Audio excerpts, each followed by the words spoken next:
I'll just introduce the tape. This is Andrew Whitehead on the 6th of March 1988 talking to Mr. Lou Appleton. Were you the first generation of your family to be born in Britain? Yes, I was. And my mother came from Poland, and she came here under very difficult circumstances because she was forced to leave Poland. In Poland, my grandfather was the local shochet, that's the official slaughterer, and he also served as rabbi, come religious leader in his little township. And my mother, I don't know how, became involved in the Bund, that's a Jewish socialist anarchist organization in which she was very, very active in Poland. And she was a rather lucky woman because she had had an education at the gymnasium, which was restricted usually, first of all, to males, and certainly not to people of Jewish origin. And thirdly, she had this concession because apparently my grandfather was well in with the local dignitaries, and they accepted my mother as a student at the university, at the gymnasium. And when she left, she became active in the Bund, so much so that eventually the police warned my grandfather that she had been overactive there and that they were going to arrest her, and that it would be wise for him to send my mother away. So they sent her to England, where she had some family, some distant cousins, and she came to England, and that's how she came to be in England. And my father was also from the same town. I don't know whether he was here when she came or whether he came later, but they married eventually, and I was born in 1913. And whereabouts were you brought up?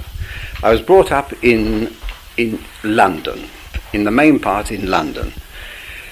But I did have an experience, a rather odd experience. My mother had to work for a living, and so it was difficult to do that, having a youngster around. So she sent me to friends in Lincoln, where I lived for 2 years when I was a boy, from the age of 6 to about 8, in the city of Lincoln. And her friends there were a rather odd couple because they were anarchistically inclined, at least the husband was, but the wife was a very devout Catholic. So much so that for 2 years of my life I was brought up as a Catholic. I don't know whether I damned my soul to perdition, but however. And I came back to London and lived in London for the rest of my life. And was brought up in the East End of London. And my mother had a very hard time of it. She became a dressmaker, and she took to the trade very, very skillfully. After all, when she came here, she knew nothing about dressmaking, but eventually she was so successful in that sphere that she was running quite a large workshop where she did made a lot of outwork for some of the West End firms. You went, after the First World War, to the International Modern School, as it was called. What was that school? Well, I told you about my mother's anarchistic activities.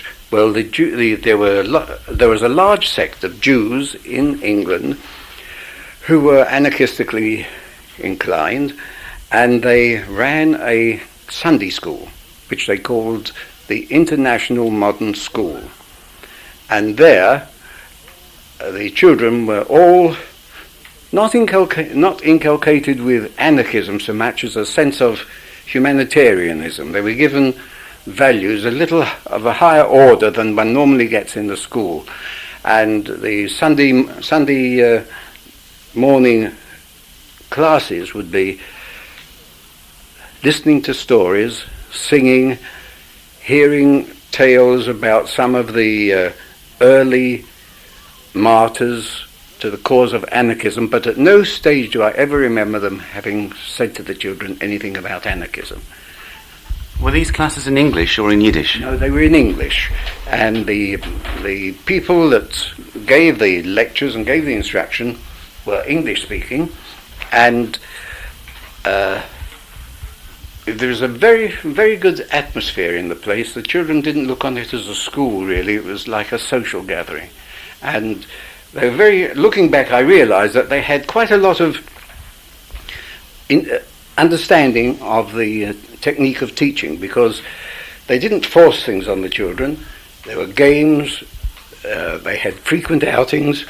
I can remember, for instance, that we would frequently go for a day's outing to the woods, and we used to travel at that time on the old high brakes. People think that I'm imagining this because it's such a relic of the past. It's a kind of omnibus drawn by horses. But I'm 75 years of age at the moment, and yes, when I talk to people of my own age, they say I'm imagining it, but I'm convinced, well, I know we did. We'd go out on these outings, and on these outings we'd go out, say, to Epping Forest. We'd have games and have a sing-song and have a very good time. And the children, I think, grew to love the school very, very much. And they then ventured into the realms of producing a magazine. And they called it the International Modern School Magazine. And we were invited to contribute articles. The teachers would talk to us on various topics, and then possibly we would be invited to write a resume of it, and that would be printed in these magazines. And I think you know that they have recently discovered, that I have been told that they have recently discovered a couple of these copies of this magazine, in which some of the articles I wrote when I was 9 years of age are still extant. Who was in charge of this Sunday school? Well, there was a remarkable man named Dr. Zalkind, Salkind, and he was the figurehead. He was the spiritual leader, if you like, of the whole of the movement, and he organized the whole thing. And he was a remarkable man, a huge, towering giant of a man, although as I was a child at the time I might have had that impression wrongly. And he would deliver lectures which were in Yiddish on anarchist theory and humanitarian subjects, and he also had a very fine bass voice. He usually end up by giving a few songs in Yiddish. And what happened to the school? Did it just peter out, or did you get too old for it, or what? Well, I don't really know. I think it petered out. As I say, I wrote these articles when I was about 9, and I was born in 1913, so that this would have been about 1922. I think about 1924 the whole thing would have petered out. Whereabouts did the school meet? Oddly enough, they met in Fieldgate Street in the East End of London, in an old disused chapel, which they bought. Either they rented or they bought. No, I think they bought it. It was a little chapel, kind of missionary chapel on the corner of a turning in Fieldgate Street, and during the week when it wasn't used for the Sunday school, they would have frequent meetings, socializing, and it would be used as a kind of meeting place for the general Jewish populace of the East End of London. So this was, in effect, the Jubilee Street Club brought to life again?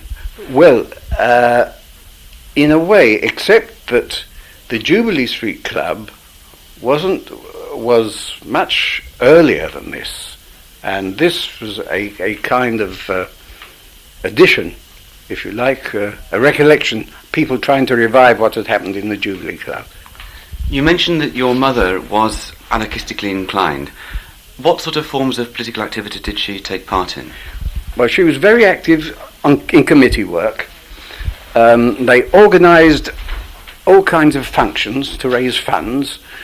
At that time, there were many prisoners in Russia, and their aim used to be, in raising funds, somehow, to publicise the condition of these Jewish anarchists in Russian prisons.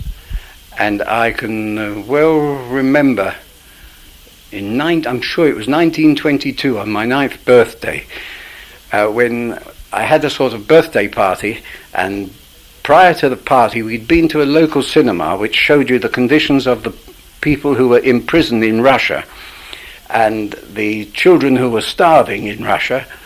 I was so overcome by what I'd seen that surreptitiously I took bits of the food that we were eating and put it under the table to save for the children to send to Russia. So that I'm convinced of the dates because I know it was in 1922. Anarchism in the East End after the First World War was on something of a declining path, and the Communist Party was the great rising influence. That's quite true. That's quite true. They had a very uphill fight. I don't think it readily took on as a mass movement.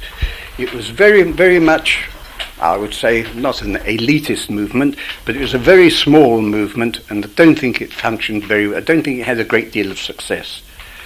Were there any links with the English anarchists, or was it very much a self-enclosed Jewish Yiddish-speaking movement? They did have contacts with the English groups, because I remember that periodically a journal called Freedom used to be on sale, and I think it originated from some offices in High Holborn, if I can remember. I don't know whether they're still there. But it was a very tenuous link anyway. So the Jewish movement was more or less on its own? Really, yes. Because they had a dual purpose, not merely the anarchism which they wanted to propagate, but also they were anxious to secure a better standard of living for Jews in the countries which they had left behind. Was your mother politically active under her married name or under her maiden name? Oddly enough, my mother's name was Helena, and wherever she went, she was known simply as Helena. And I don't think people bothered about her surname, and she certainly didn't give it. She was married 3 times in all, but she always continued her work under the name of Helena. You mentioned to me once that when Leah Feldman came back to this country in the 1920s, she lodged with your family. That's right. How do you remember her? Well, I remember her as being a very tiny little tot of a woman. I think she'd come from Paris, and she was a very voluble young woman. I've seen her recently, and it's hard to imagine that she was the same that this was the person who had been a sprightly young girl and who was now so much a different, so changed from what she had been previously. And now, of course, she's suffering with blindness. She only has partial vision, and I was shocked, really, when I saw her about a year ago to see how she had changed from what I imagined I would see. But then, remember, I was about 13 when she came to lodge with us, and things then, when you're a child, create a far greater imagination, or they have a greater impression on you than they normally do. So you remember her as something of a firebrand? That's right. What sort of things was she? She was obviously a friend of your mother's, was she? She was, yes. And she used to go on all the demonstrations that were going, and she would she would harangue my mother at length. Not that my mother needed a great deal of persuasion, but I remember the two of them used to discuss world politics almost ad nauseam, and she was very, very voluble and very, very active. Was politics brought into the household much? I think it must have been in some kind of subtle way, because I know I came under the spell of not of my mother's influence. Well, she did try to influence me, but I remember a lot of that, and without actually having gone through the formality of being instructed in it. So I suppose I absorbed it all from observing and just merely being present at times when they were discussing these affairs. When did you become active in the workers' circle? Well, my mother had been very active in the workers' circle, and she and my father had been founder members of the workers' circle. No, not founder members, but they'd been early members. And my mother was very active in the workers' circle and had been on the central committee for many, many years. And then when I grew up, the Workers' Circle ran a kind of national insurance scheme. They were part of the national health scheme. And when I was 16 or thereabouts, I just went along and joined the Workers' Circle for the national health benefits. But I didn't really become active until I suppose the late 1930s. And what was the sort of atmosphere within the Workers' Circle headquarters in Great Ailey Street, wasn't it? Yes. Was it allied to any one political faction in the East End, or was it more Catholic? The people there were of various kinds. There were the very ultra-Orthodox Jews, there were the communistically inclined Jews, there were the anarchistically inclined Jews, and I can well remember the battles that used to take place, the verbal battles that used to take place between the various sects, each one thinking that the other was wrong, and I could often hear the Central Committee at work behind closed doors, but you could hear tables being thumped and the shouts as people disagreed with each other. So it was fairly faction-ridden, you might say. It was, yes. And it was, in a way, I think it was a good thing, because then people were able to, each side had its own particular angle, its own particular point to put over, and they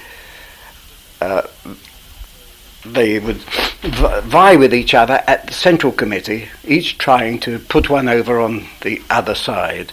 In fact, some of the branches, what normally would be called lodges, some of the branches, they each had their own particular axe to grind. There were some which were definitely communistic. There were others which were very traditionally Jewish. And there were others where there was a mixture of both, or of all three. And somehow or other they got on very well, except for these occasional rows. And the atmosphere in Circle House was remarkable, because it was, not only was it a meeting place, it was a place where the ordinary member of the Jewish community could come in, have a cup of tea, sit down, play chess or drafts or dominoes, and they had frequent lectures by the visiting people who were well up in that particular sphere. Local, world-renowned politicians, literary figures, all came to Circle House and all gave lectures. And the thing which I think drew most people to Circle House, without really involving them in the work of the Circle, was that they had Sunday evening concerts, when they got some of the best known people from the BBC to come down and give their services entirely free, or for a mere pittance, about a guinea, which hardly covered their fares, and they would perform on the violin and the piano, and they would sing. We had some of the best artists. I remember Ida Kersey and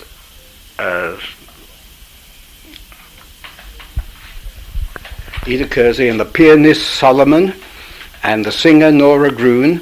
In fact, the concerts were organized by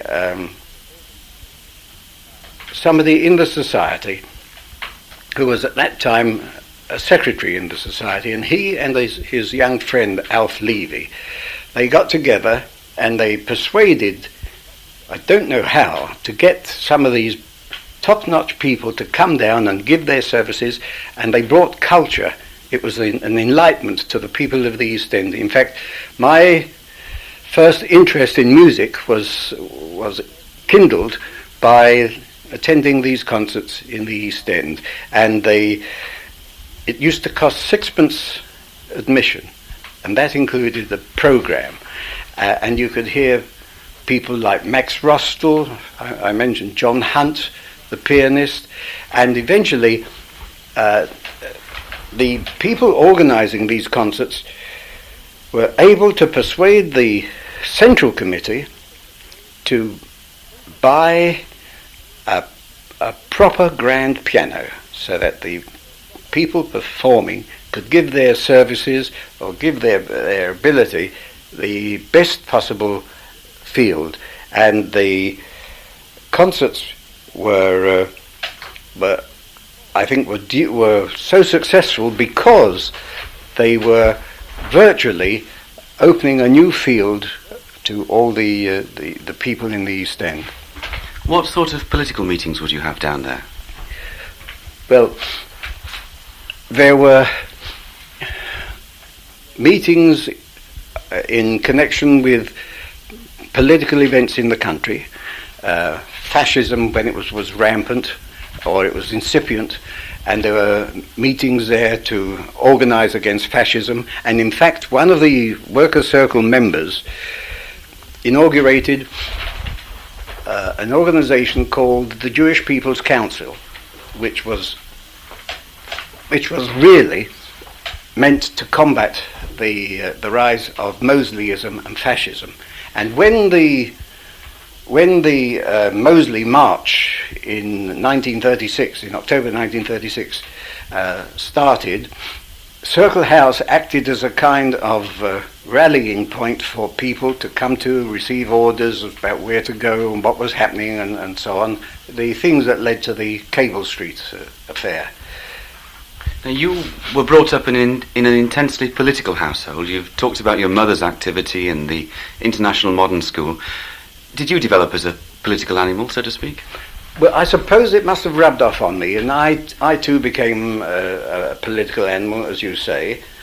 In my younger days, I was very left in my views, but later, oddly enough, I came under the influence of a very active, very dominant figure in the Workers' Circle, a man named Sam Dreen, and he introduced me to Zionism, and eventually I became, and still am, a very ardent Zionist, so that I'm a peculiar mixture, you see. I started off under the influence of the anarchists and then the left, and now I suppose people would say I've gone full circle. But Sam Dreen himself was an anarchist, wasn't he? Yeah, yes, now that's a peculiar thing. He was an anarchist and he was an ardent Zionist, and he used to be responsible for selling at the Workers' Circle a journal which originated in the USA called Die Freie Arbeiterstimme, the Free Workers' Voice. And I remember him sitting at tables in Circle House selling the Freie Arbeiterstimme, which is an anarchist organ, and yet he was also very active in the Zionist movement here, so that he was this queer mixture, and I suppose I came under his influence. I'm sure that my enthusiasm for Zionism was kindled and in fact fanned more by Sam Dreen than by any other thing I can remember. So you owe your Zionism to an anarchist? Yes, didn't it? Now, you mentioned you were actually out on the streets on the day of the Battle of Cable Street. I was, yes. What was the build-up to that, Mike? How excited were the Jewish community in the East End about what was happening? Well, everyone knew that this march was coming, and the people in the East End were incensed because the march was deliberately intended to provoke. It was coming through the East End and through the streets which were predominantly Jewish, so it was obviously intended to provoke. And they adopted the slogan which had been current in the Spanish Civil War, "They shall not pass." And that was the slogan which was used all the time. And somehow people, without being organized of their own volition, came out in their thousands. At that time, I remember the Board of Deputies of British Jews had given instructions, or a suggestion, to say that it would be better if Jews kept off the streets and didn't try to interfere, and they advised taking no action about it. But the Jews of the East End at that time had other views about it, and they demonstrated it in no small measure by coming out in their thousands on the streets. The thing that was particularly pleasing about the whole thing was that there was such a strong rapport between the Gentiles and the Jewish people of the East End, and particularly the dockers, and that's where at Cable Street. I remember seeing them overturn a lorry in Cable Street so that no vehicles could get past. And I myself was up at Gardener's Corner. I don't think Gardener's is there now, but I was at Gardener's Corner, and I stood on the ledge of the window of the shop window so that I could get a good view, and there was such pressure of the crowd that eventually I was pushed through the window, and the glass broke, but I didn't suffer any damage, thank you. Do you regard Cable Street as a victory? Oh, I'm sure it's a victory. It's one of the greatest victories. It shows what the ordinary man can do, provided he is prepared to take some positive action. The very fact, if I remember correctly, the next day Mosley flew to Hitler to get, I should imagine, some advice or tell him what had happened. So that I'm sure it can't be described as anything other than a huge victory. In a way, the left-wing movement in the Jewish East End reached its climax in 1945 when Phil Piratin was elected to Parliament. Have you any memories of the 1945 election? No, I haven't. I'm afraid I don't remember that at all, the 1945, no. And then in the years after the war, the Workers' Circle, I suppose, went slowly into decline.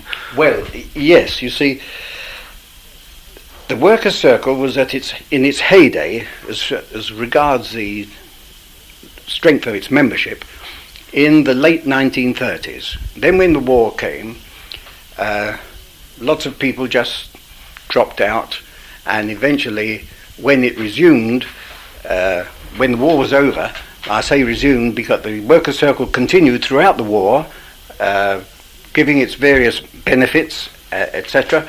But after the war, there seemed to be less urgency for people to join the Workers' Circle. First of all, we had social security, and that was one of the reasons that I think some of the people who weren't active in the Workers' Circle but merely adherents joined the society so that they could get the financial benefits. And how long did this process of decline last? What happened to the circle eventually? Well, it gradually it's odd, isn't it? The circle was organising for people to contribute to self-help. They wanted people to have a kind of mutual aid, mutual service to each other. And when the Labour government introduced the National Health Scheme and the Social Services Scheme, a lot of the people who had been members of the Workers' Circle merely for its financial benefits, I think you used to pay £0.50 a week, and you got £3 a week when you were sick, or 30 shillings a week, I think it was. They found that there was no necessity, so that virtually the Workers' Circle had committed suicide, inasmuch as having striven to get a socialist government into office, they now found that they had been undermining themselves and that people gradually dropped away. And then the numbers gradually declined until the Circle ceased to be a viable proposition. And when did Circle House close? Well, Circle House moves from Ailey Street to Sylvester Path in Hackney, just behind the Hackney Empire and adjoining the Hackney Town Hall. And when Circle House, as such, it was obvious that the numbers were declining, it was not being used to the extent that it had been. When the numbers declined to such a large extent, it was thought that it would be better if they sold the house and moved to smaller premises. And they moved to these very tiny, poky little premises in Sylvester Path, which they then vacated for good and all in 1984. And the Circle is now being wound up? It is now being wound up. It is virtually defunct. We are merely going through the motions of doing all the legal formalities that have to be done in order to wind it up. The funds are being distributed to members pro rata to their length of membership. When you look back on the Jewish East End, where you were brought up, where you lived many years of your life, what mix of emotions do you have? Is it simply nostalgia, or is there a real hardship there? I mean, are you proud of the Jewish community's ability to succeed in British society as well? Well, it's not merely nostalgia, although nostalgia does play a great part, because the very fact that if you read the Jewish journals now, you find that there is now a hankering amongst the descendants of my generation to know what was life like in their parents' or grandparents' time. And I think there was a kind of spirit in the East End, a community spirit, rather like that which existed in England during the war. Everyone was everyone else's friend. And there was this same friendly spirit in the East End. So it was a sense of shared adversity, really, was it? I think so, and making the best of their adversity. I know that some people resent this. Some Jewish people resent this idea that there's too much harping on the question of the adversity and the hardship and the poverty and so on. And they say, well, we didn't have anything like that. We were quite different. We always had a good life, but I think they're in a minority. Did the Jewish community feel a bit embattled? And here you had Mosley threatening the life and well-being of the Jewish people. It was very much a world apart, the East End, a Jewish enclave, you might say, in East London. Did it feel defensive and with its back against the wall?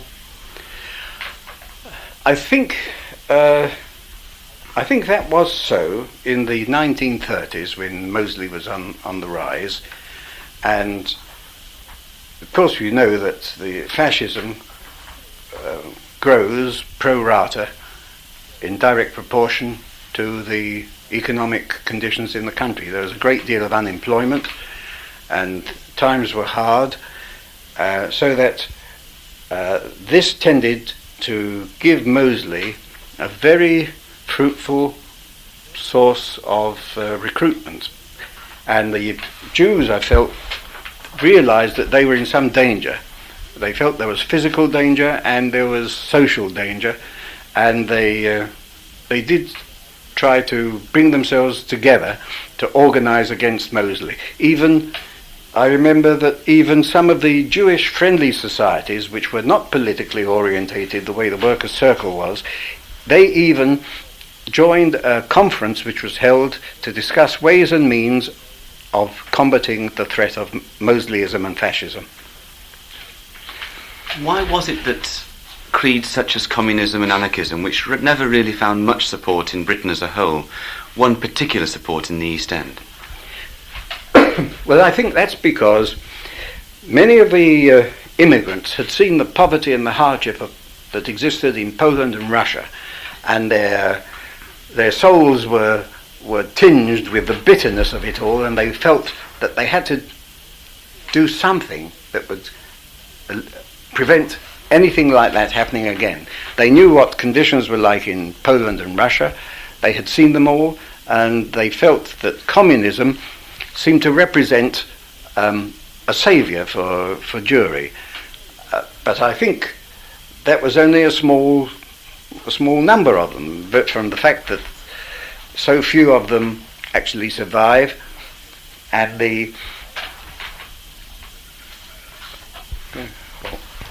I think that a minority of the Jews saw in communism a saviour to all their difficulties. On the other hand, the vast majority, who were rather religiously inclined, felt that it was wrong to take this extreme political view, and it didn't find a great deal of favour with the vast majority. Did your mother remain an anarchist to the end of her life? Oddly enough, no. She was such a staunch anarchist all her life, but then when she remarried and she went to live in Leeds, she became a Zionist in the same way that I became a Zionist, and she threw herself into Zionist activity, although by that time she was much older and much more infirm and couldn't take part in the activities. But from a point of view of political orientation, she was now just as much a convinced Zionist as she had been an anarchist. It may be also because all my family, that is to say all her brothers and sisters, are living in Israel, and so she felt a tie with Israel, or she knew it was Palestine when she first had them there. So of course Leah Feldman remains an anarchist to this day. Yes, she did. I don't know what she'd think of my mother, knowing that she had recanted and become Zionistic, but I saw, as you know, I saw Leah Feldman about a year ago, and yes, it's almost a year to the day that I saw her, and she's as ardent as an anarchist as ever. She's as scathing as ever about the Jewish establishment, apart from the English establishment, and she is, I would say, as determined and as convinced an anarchist as she ever had been. In fact, when I was in her flat the other day, last year, I noticed that she had masses of anarchist literature around, although it must be very difficult for her to read now because she is only partially sighted. What language did you speak to her in? I spoke to her partially in English, partly in Yiddish.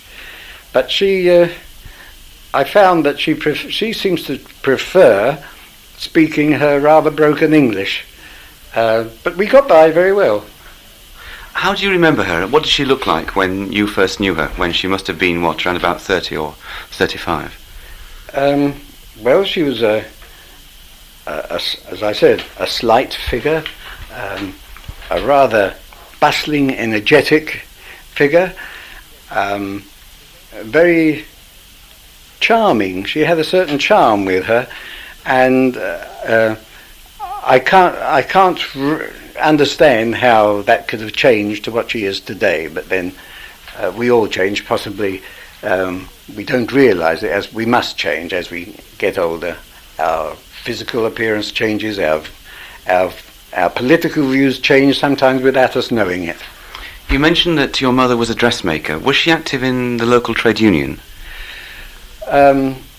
She not in the sort of tailors and garment workers unions or anything like that. I don't think she was active in that, although she was a great friend of Jacob Fine, who was the general secretary of the ladies tailors trade union, and actually Jacob Fine was a member of the workers' circle, as indeed were many bright luminaries, people like Morris Meyer, the editor of the Jewish Times, and in fact, as you know, Rudolf Rocker was one of the founder members of the Workers' Circle. It was he who went to America and saw a kindred body called the Workmen's Circle in America, and he came back to Britain and he explained to the Jews what was happening there. It was a remarkable man, that Rudolf Rocker. He taught himself to speak and write Yiddish. He produced journals in Yiddish, and he had such a love and understanding for the Jewish populace that it's amazing. I can't believe that there's anyone rather like him. You mentioned that you saw Emma Goldman speak at the Workers' Circle. Yes. She came to the Workers' Circle to deliver a lecture, and that was only part of a program of lectures which they always had at Circle House. When any person of letters, any politician, any person of note from the in Jewish life came to London, the first place that they made for was the Workers' Circle, and they usually had a meeting or a series of lectures and so on. And I remember that Emma Goldman, who had recently returned from Russia, came back to London, and she delivered a lecture at Circle House, and she was very hostile about what she had seen in Russia. She was very anti-communist, and created quite a stir because a large part of the members of the Workers' Circle were communistically inclined, and they were anti-Emma Goldman. In fact, they had difficulty in getting anyone to chair the meeting, and eventually the meeting was chaired by Barnett Shine, who eventually became a millionaire and has established a chair at the University of London in Queen Mary College. Anyway, he thought he would preside over that meeting, and so he was the one person that could be found to agree to chair the meeting. And the meeting was, she was given a very rough ride, I remember. I can't remember the contents of what was said, but I do know that there was a great deal of disagreement, which was shown verbally, but she stuck to her guns. Anyway, that was an example of one of the lectures that used to be given at Circle House. They had, on the other hand, they had famous people like Dr. Zhitlowski, a man of letters, and people who were active in the Zionist world then. The odd thing is that when the State of Israel was declared, a lot of the hostility which has existed in the workers' circle against Zionism almost disappeared overnight, and they became very, very much workers for the establishment of the State of Israel. And in fact, they raised money for the sending of an ambulance to Israel, and they produced all kinds of concerts where the money went to help establish places in Israel. It was Israel, even before it was Israel, when it was still Palestine.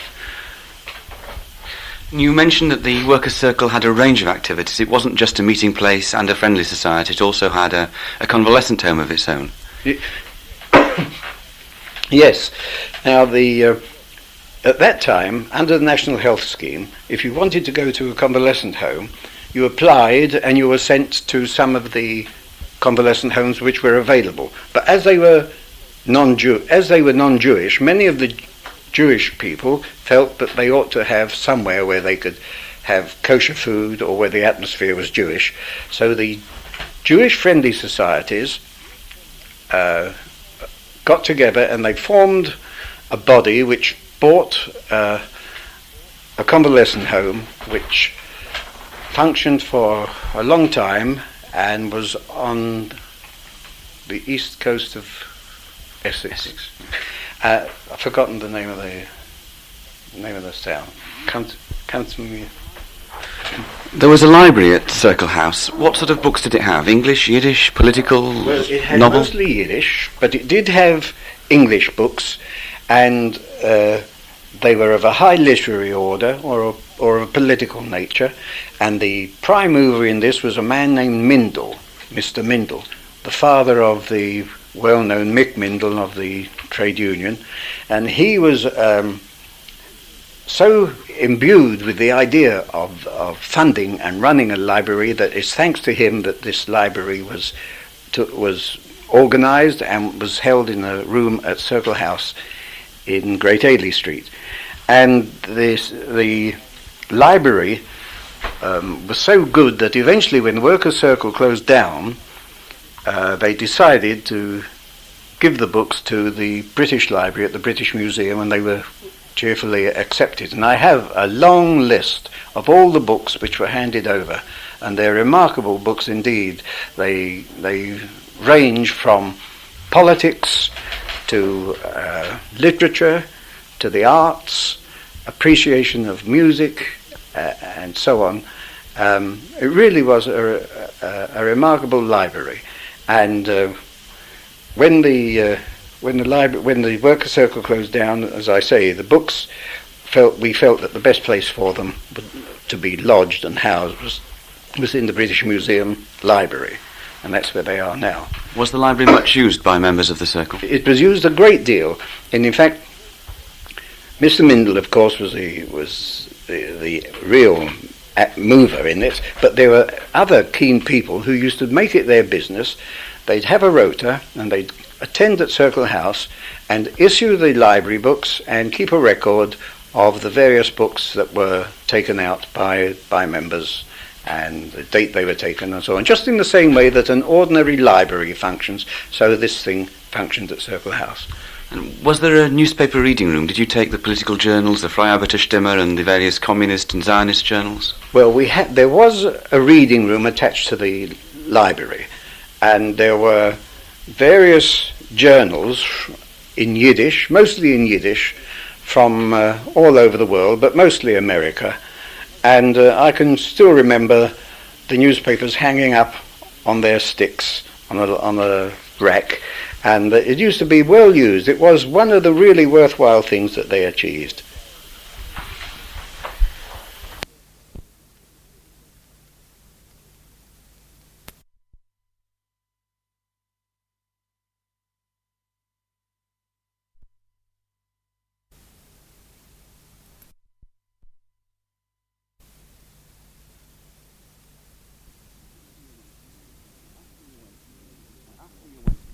After you went to the International Modern School, you went to the Workers' Circle's own Sunday school. Yes, it was a school called a Schule, which means a school, where they taught the children to read and write Yiddish. The object was to enable parents and children to understand each other more. They wanted to bridge the generation gap. And the school was run as a Sunday school, and some of the people who took part in it were people like Dr. Steinberg and Dr. Noah Baru and Mr. Natani and Alf Holland and Alf Waterman. They were the prime movers, and they ran this Schule, this school. And I can well remember as a child going to the Pavilion Theatre in Whitechapel Road, where they put on a play called In Chulamland, written by one of the teachers at the school named Bernard Palmer, and it was a delightful little thing, a whimsy, if you like, but it gave the children a chance to speak and sing and take part in Yiddish activity. Why was there this emphasis on Yiddish, teaching Yiddish to young people? Surely the Jewish community wanted to become assimilated and to move on to English as their language. That's right. And the children would get their normal English education in their schools, but the parents, say the members of the Workers' Circle, were afraid that the children might grow away from the Yiddish culture which had been their life, and so they took steps to inculcate the idea of the Jewish culture and Jewish history to these youngsters. And on Sundays, the classes were run by Alf Waterman, as I said, and Alf Holland, Alec Waterman and Alf Holland, and they were very, very, very, very devoted. They didn't like the idea that Yiddish was going to disappear, and they were two very great, what I would call Yiddishists. And as I told you, the school functioned and ran for many years and disappeared, I think, in the late 1930s. How thriving was Yiddish culture in the East End? Was there a Yiddish music hall? Were there Yiddish drama performances? There was the Pavilion Theatre in Whitechapel, where they had Jewish plays, and of course there was the Grand Palais in Commercial Road, where they also had plays in Yiddish. Some of them were translations from well-known literary figures. Others were simply written for the occasion by Yiddish writers, so that there were two sources of culture there. And there were also various places where people could go just for an evening to see a Yiddish play or Yiddish songs, or acquire a Yiddish atmosphere in that way. And how long did this Yiddish culture last? Did it survive the Second World War? I'm sure it did, because there's a very strong resurgence of it now. And the odd thing is that, as I mentioned earlier, the resurgence is not only in the people who were there at the time, but in their descendants. The first and second generations now have a strong urge to know more about it, and this is true not only in England, but in America. What was the language of your household when you were young? When I was young, my mother spoke Yiddish, and I spoke Yiddish to her. Occasionally she would speak English. I was luckier than most because my mother, when she came over from Poland, as I told you, had gone to night school and she had learnt English and she was able to read and write English. But I must confess that most of our conversation was in Yiddish. And many of your school children, your colleagues at school, their parents would have spoken perhaps only Yiddish and would not have spoken English. That's right. In fact, many of the Jewish children of the East End became bilingual because they would speak Yiddish at home and English in school. And how much was language a barrier to assimilation? Obviously, if Jewish immigrants couldn't speak English, they were more or less trapped in the ghetto, and there must have been a ghetto mentality because of that barrier. I think it did have severe disadvantages. It prevented assimilation in entirety, although some people would argue that was a good thing. But I think that language was a strong barrier against development to some people, but it was overcome later, and later on it proved to be no barrier at all. When you went to school, the normal school, not the Sunday school, was that an exclusively Jewish school or mainly Jewish school, or did you mix with Gentile children there? No, it was a mix. When I was in the East End, it was a mixture of Jews and Gentiles, and eventually I went to a grammar school where there was, again, mostly, the grammar school that I went to was 80 to 90% Gentile, and there were just a few who were Jewish. And most of the Jewish people who were there were scholarship winners because it was a privately owned, an independent grammar school, and people went there as fee-paying students, and the lucky ones, of whom I was one, managed to get a scholarship. Was there much hostility between Gentile and Jews? Not markedly, although I spoke to someone who is about 10 years my senior, and he went to the same grammar school that I did, and he told me that when he went to that school, at the end of the day, the Jewish children would all gather together and all go home en masse, because there were occasions when there was some rowdyism and they'd be beaten up. But I think but he admits himself that was a rarity. And were there Gentile families living in the Jewish East End, or was the area almost exclusively Jewish? Oh no, there were Gentile families in the East End, quite large numbers of them. But it must be admitted that predominantly it was Jewish. And Yiddish was the language of the streets? Only with the older generation. The younger generation would speak English, just as any normal person would in England. But it was only the immigrants, the people who had come over, the generation that had come over from Eastern Europe, that were speaking Yiddish in the streets. Or by that you mean the general language of the lingua franca. When you were an adolescent, around about 1930, what were the main elements of culture for Jewish youngsters, Jewish teenagers? Where did you go? Where did you spend your evenings? Well, I used to go to concerts and lectures. In my youth, I belonged to a boys' club. That was the Stepney Jewish Boys' Club, Stepney Jewish Lads' Club. And there were many Jewish clubs like that, catering for youngsters, where youngsters could go play snooker and billiards, or talk, attend lectures, be coached in athletics and sport, football, cricket. They were well catered for in that respect.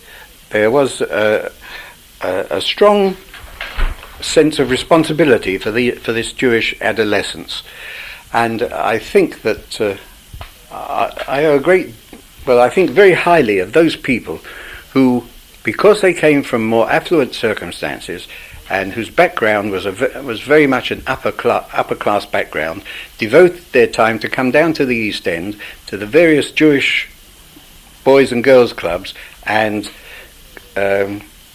cater for their needs, mental, physical, recreational. What about organisations like the Young Communist League or anything like that? Did that not attract you? No, it didn't. Not as far as I was concerned. Did it have much of a profile? Were you aware of it? Was it organising meetings that you were aware of? It was, yes. I know there was quite a large activity in the Young Communist League. The YCL was quite familiar. I think most of the members in the East End were Jewish, but it didn't attract me at that time. And you've talked of Rocker and Rocker's importance. Was he still talked about when you were growing up? He was talked about, although I don't think I ever met Rocker. I knew his son. I met his son. Fermin? Fermin, that's right, Fermin. And I knew Rocker's wife because she had been a friend of my mother's. But I don't remember Rocker as such. But people used to speak about Rocker in a kind of awed sense, with a sense of awe, because here was a man who had come down to the Jews, made it his business to educate them, to talk to them in their own medium, and was such an outstanding person. He devoted himself entirely to their welfare and their good. And as I say, I've heard Rocker spoken of in such glowing terms. I remember that Rocker, in his autobiography, mentions that someone came up to him and said, "You're not a Jew, but you're a man," or words to that effect. So he was a kind of folk hero. Right. But was he a folk hero not only among those such as your mother who were followers of his in a way, but among those who were not politically minded? No, I must be honest and say that people of the same point of view as my mother were in a minority. Most of them were anti-anarchist, anti-socialist, and were very much middle of the road, or we might say right-wing. I don't think Rocker was held in such esteem by the populace as a whole.